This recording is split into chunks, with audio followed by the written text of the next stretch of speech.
हा याच्यानंतर ना याच्यानंतर मग हा एक एक एक ठीक आहे, चालू करू काहीतरी. हा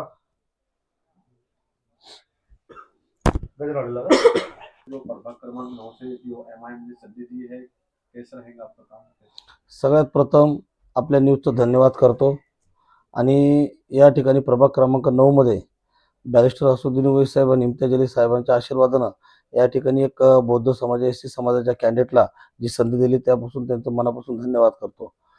सांगायचा मुद्दा असा आहे, ज्या पद्धतीने आम्ही गेल्या 12 वर्षापासून जे काम करत आहे, या ठिकाणी अनेक लोकांच्या सत्ता आल्या, अनेक लोकांच्या सत्ता गेल्या, पण विकास हा अपूर्ण राहिल्यामुळं या ठिकाणी विकासाचं जर काम करायचं असेल तर या ठिकाणी ऑल इंडिया मधले त्या दोन मुस्लिम म्हणजे एमआयएम पक्षाला संधी मिळायला पाहिजे. संधी याच्यासाठी मिळायला पाहिजे की या ठिकाणी आरोग्य केंद्र नाही आहे, या ठिकाणी स्मशानभूमीची जी दुरुस्ती जी बेवारशा पद्धतीने झालेली आहे, तो स्मशानभूमीचं कंपाऊंड वगैरे त्या ठिकाणी अनेक लोकांना जी अडचण येते लाईट वगैरे. आता मागं आम्ही ब्रिजवाडी या ठिकाणी गेलो होतो, एक महिलांची त्या ठिकाणी अंत्यविधी झाली होती. तर ती महिला संध्याकाळी अंत्यविधी झाली आणि त्यांच्या अंत्यविधी करण्यासाठी आम्ही त्या ठिकाणी गेलो, तर त्या ठिकाणी अत्यंत जंगल असल्यामुळं त्या ठिकाणी अंत्यविधी करता आली नाही. ती अंत्यविधी दुसऱ्या दिवशी सकाळी केली, कारण त्या ठिकाणी रस्ता नव्हता, त्या ठिकाणी लाईट नव्हती, त्या ठिकाणी कोणत्या प्रकारचं कंपाऊंड नव्हतं. म्हणजे ही दुरावस्था झालेली आहे. दुसरं काम घरकुल, रमाबाई घरकुल आवाज आवाज योजना जी आहे, अनेक दलाल त्या ठिकाणी दलालाच्या माध्यमातून त्या ठिकाणी 20-20, 30-30 हजार रुपये घेऊन आणि अनेक गैर लोकांची नावं टाकून एका घरामध्ये 7-7, 8-8, 10-10 घरं तयार करण्यात आले आणि त्या ठिकाणी त्यांचं साठवलोटं करून त्या ठिकाणी त्यांनी घरकुल बनवले. ते सर्वात प्रथम हे गोरगरीब जनतेपर्यंत घरकुल, रमाबाई घरकुल आवाज योजना ही कशी पोहोचल, ही मी प्रत्येक लोकांपर्यंत बिना मोबदल्याचं त्यांच्यापर्यंत पोहोचण्याचं काम कराल. दुसरा प्रथम प्रत्येक गल्लीमध्ये ड्रेनेजच्या, रस्त्याच्या, नळाच्या, लाईटच्या संपूर्ण प्रभाग क्रमांक 9 मध्ये नवीन संपूर्ण डीपी टाकण्यात येईल, जेणेकरून जनतेला गैरसोय होणार नाही. अनेक या एमआयडीसी भाग असल्यामुळं ह्या भागामध्ये शुक्रवारच्या दिवशी माझे मुस्लिम बांधव ज्यावेळेस नमाजाला जातात त्या टायमाला लाईट नसती. म्हणून या शुक्रवारी मी त्यांना एमएससीबी ऑफिसला एक विनंती करणार का शुक्रवारच्या दिवशी तुम्ही त्याच्या जागेवर तुम्ही रविवारचं तुम्ही एक दिवस जरी बंद असलं आणि संपूर्ण मेंटेनन्स जरी केलं तरी चालेल, पण जो शुक्रवारचा जो वार आहे हा मुस्लिम बांधवासाठी नमाजाचा असतो. त्या टायमाला लाईट हे असणं आवश्यक आहे. त्या टायमाला अनेक या ठिकाणी गल्ल्यामध्ये आपण आज समजा कोणाचं घर जर शोधायचं असलं पाहुण्या रावळ्यांचं समजा मित्रमंडळीचं, तर ते अनेक लोकांना विचारलं जातं बाबा याचं घर कुठं आहे, त्याचा कॉन्टॅक्ट नंबर लागत नाही. तर आपण प्रत्येक गल्लीमध्ये जात असताना आपण एक वचन पद्धतीनं काम करणार का त्या गल्लीमध्ये जेवढे लोक राहतात तेवढे प्रत्येक घरातल्या एका व्यक्तीचे नावं घेणार, त्याच्यामध्ये त्यांचा कॉन्टॅक्ट नंबर आणि प्रत्येक गल्लीच्या कानाकोपऱ्यावरती एक सीसीटीव्ही कॅमेरा लावला जाईल, जेणेकरून या ठिकाणी कोणत्या प्रकारचा गैरव्यवहार होणार नाही, गैरसोय होणार नाही. कोणीही आपल्या गल्लीमध्ये जर समजा एक अर्धा घंट्यापेक्षा जास्त जर कोणी व्यक्ती जर त्या ठिकाणी उभा राहिला तर त्याला ताबडतोब त्या सीसीटीव्ही कॅमेऱ्याच्या माध्यमातून त्याला विचारण्यात येईल, जेणेकरून या ठिकाणचे जे गुंडगिरी दादागिरी हे संपूर्ण बंद होईल. दुसरं जे आहे, या ठिकाणी ज्या पद्धतीनं नशाचं जे राकेट या ठिकाणी चालू आहे प्रभाग क्रमांक 9 मध्ये, तर ते राकेट कुठंतरी या ठिकाणी अनेक उमेदवार आलेले आहे आणि ज्या पद्धतीने त्याने जे राकेट पसरण्याचं काम केलेलं नशाचं, तर त्याला कुठंतरी आळा लागला पाहिजे, त्याला कुठं थांबवण्यात आलं पाहिजे. म्हणून त्या ठिकाणी नशामुक्त हे केंद्र आपण या ठिकाणी स्थापन करणार.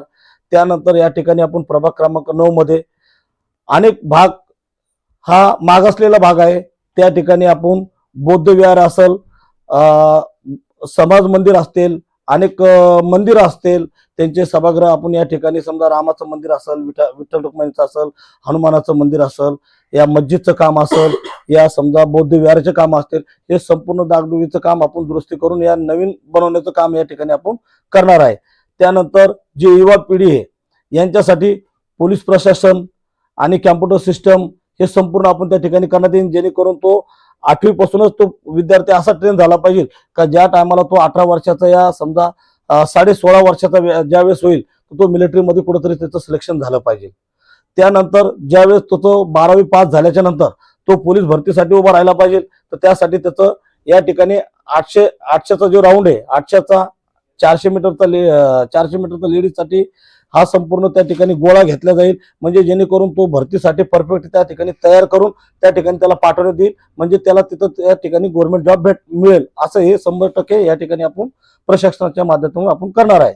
दुसरा प्रश्न असा आहे का अनेक ठिकाणी आपण बघतोय व्यसनाच्या दुरी गेलेले पोरं, त्यांना कुठंतरी आपण एका ठिकाणी जमा करून त्या ठिकाणी आपण जिम जिम तयार करू, जेणेकरून प्रत्येक प्रभागामध्ये एक जिम, जेणेकरून तो फ्रीमध्ये असला पाहिजे. ज्याची परिस्थिती नाजूक आहे अशा पोरांना त्या ठिकाणी प्रशिक्षण देऊन त्या ठिकाणी जिमचं स्पर्धा आपण लावण्यात येईल आणि प्रत्येक वर्षाला 6 महिन्याला त्या ठिकाणी स्पर्धा घेतल्या जाईल, जेणेकरून त्या समोरच्या व्यक्तीला बघून दुसऱ्या व्यक्तीची भावना जागृत झाली पाहिजे का मी बी याच्यासारखा बनलं पाहिजे. त्या पद्धतीने आपण त्या ठिकाणी असं काम करणार आहे. राहिलं आता महानगरपालिकाच्या ज्या शाळा आहे संपूर्ण प्रभाग क्रमांक 9 मधल्या, अनेक महानगरपालिका शाळा, अनेक मायबापांची इच्छा असते का माझ्या पोरांना इंग्लिश बोलायला पाहिजे, माझा पोरगा इंग्लिश बोलून हा कुठेतरी लंडनला, अमेरिकेला, पॅरिसला, या दुबईमध्ये कुठेतरी त्याला गव्हर्नमेंट एक जॉब मिळाला पाहिजे चांगल्या पद्धतीनं. आपण बघतोय आज स्लम एरियामध्ये एवढी बिकट परिस्थिती आहे का त्या बिकट परिस्थितीमधून या ठिकाणी जर समजा आज 1-1 लाख रुपये, 2-2 लाख रुपये जे CBSE पॅटर्न साठी बाहेर शाळेसाठी करतात, तर माझं असं म्हणणं आहे की या ठिकाणी बाबा मला जर संधी मिळाली तर मी 100% या संपूर्ण प्रभाग 9 मध्ये या ठिकाणी आमच्या प्रभागामध्ये जे 4 पॅनलचे जे पतंग या निशाणीचे जे उमेदवार आहे आमचे संपूर्ण, तर आम्ही संपूर्ण बसून या ठिकाणी संपूर्ण जागेवर आम्ही महानगरपालिकेच्या जेवढ्या बी शाळा आहे त्या ठिकाणी CBSE पॅटर्न लावण्याचं काम करू. CBSE पॅटर्न याच्यासाठी लावायचं आहे का प्रत्येक विद्यार्थी या ठिकाणी स्कॉलरशिप घेऊन तो बाहेर देशामध्ये जायला पाहिजे आणि त्यानं शिक्षण पूर्ण करून या प्रभाग क्रमांक 9चं आणि औरंगाबाद जिल्ह्याचं नाव त्यानं रोशन करायला पाहिजे.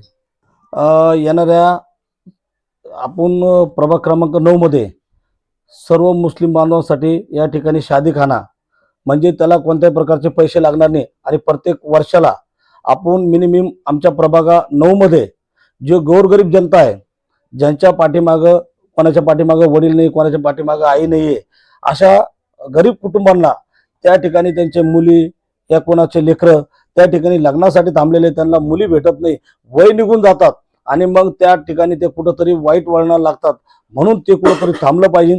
त्यांच्यासाठी आपण प्रत्येक वर्षाला 4 ते 5 लग्न हे आमच्या MIM पक्षाच्या माध्यमातून आम्ही त्या ठिकाणी करण्यात येईल, म्हणजे जेणेकरून त्या लेकी बाळीला त्या ठिकाणी आमच्या ऑल इंडिया मधील इत्तेहादुल मुस्लिम MIM पक्षाला त्या ठिकाणी त्यांचा आशीर्वाद मिळेल. दुसरा प्रश्न असा आहे की येणाऱ्या 14 तारखेला नामविस्तार दिन आहे, साठी अनेक आमच्या बांधवांचे, दलित बांधवांचे त्या ठिकाणी रक्त सांडलं आणि त्याच्यानंतर आम्हाला कुठंतरी याला विद्यापीठाला नाव मिळालं, म्हणून त्या ठिकाणी सर्वांना मनापासून एक शुभेच्छा देतो नामविस्तार दिनाच्या. आणि 15 तारखेला दुसऱ्या दिवशी 14 तारखेलाच एक हिंदू समाजाचा एक तीळ संक्रांतीचा सण सुद्धा असतो, त्या हिंदू बांधवांना सुद्धा माझ्या त्या ठिकाणी शुभेच्छा देतो. आणि तीळ संक्रांतीच्या दिवशी संपूर्ण बांधवांनी असा पतंग उडवा का जेणेकरून 15 तारखेला तो पतंग आकाशामध्ये उडत उडत अनेकांच्या झोपा उडाल्या पाहिजे. मी नरेंद्र मोदी साहेबांना सुद्धा अशी इच्छा करतो, त्यानं सुद्धा या ठिकाणी पतंग उडण्याची जे हिंदू धर्मामध्ये परंपरा आहे ती संक्रांतीच्या दिवशी पतंग उडायला पाहिजे, ती परंपरा त्यानं सदैव पाळायला पाहिजे. आणि 14 तारखेला त्यानं स्वतःहून मोठं मन करून त्यानं त्या ठिकाणी पतंग उडवण्याचं काम करायला पाहिजे. आणि 15 तारखेला संपूर्ण मतदार बांधवांना आणि भगिनींना आणि माझ्या मित्रमंडळींना सगळ्यांना विनंती करतो का ज्या ज्या प्रभागामध्ये 29 प्रभाग आहे, ज्या ज्या ठिकाणी ऑल इंडिया मधले इत्तेहादुल मुस्लिमींचे जे कॅन्डिडेट उभा केलेले आहे, या संपूर्णचे 4ही बटन पतंग या निशाणीचे दाबायचे, संपूर्ण कॅन्डिडेटला विजयी करायचा आहे. बस एवढं बोलतो, माझे 2 शब्द थांबवतो. जय हिंद, जय भारत, जय बुद्ध. वारसा हा फक्त रक्ताचा नसतो, वारसा हा विचाराचा पण असतो. काका भाऊ हे विचाराचा वारसा घेऊन चालणारे एक व्यक्तिमत्व आहे. ब्रिजवाडीच्या सर्व भीमयोद्धा मित्रमंडळातर्फे आम्ही याला जाहीर पाठिंबा आम्ही घोषित केला आहे आणि यांचं तनमन धनाने आम्ही काम करणार आहे. आम्ही पक्ष म्हणून नाही, आम्ही एक आमचा हक्काचा माणूस आणि आमच्या रक्ताचा माणूस, आमचं नाते पैसे दिलेले नाहीये, हा कोणाचे घर बळकवत नाहीये, हा एक नीट आणि क्लीन व्यक्तिमत्व आहे. त्यामुळे आम्ही या विचाराला आणि या व्यक्तीला आम्ही आमचा पाठिंबा दिलेला आहे. आणि आम्ही यांचे रोखठोक ब्रिजवाडी प्रभाग नंबर 9 मधून पूर्ण ब्रिजवाडी, शहानगर, त्यानंतर मिसरवाडी, आरतीनगर, हिनानगर येथून पूर्णपणे यांचं पूर्ण ताकदीने काम करणार आहे.